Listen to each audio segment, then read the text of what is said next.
وسمين انتهت القصة مع نادي الهلال.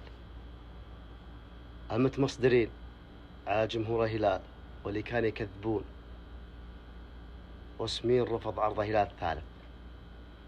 والله لو اني من إدارة فهد بن نافل بعد ثاني عرض وسحبته على الفحص ما قدم له العرض الثالث. اعطوه 30 مليون يورو الحالة رفضها، 35 مليون يورو رفضها، قدموا له 40 مليون يورو الحالة. هذا لو قدموها لي نادي الهلال صرت هلالي، اترك النصر وشيل هلالي. هذا غير حق ناديه 75 مليون يورو، يعني 70 80 900 115 120 مليون يورو. وفي الأخير سحب على الهلال.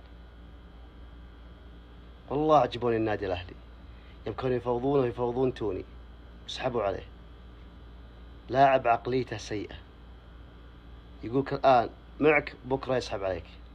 3 مرات هو يسحب على الهلال وعلى فحص.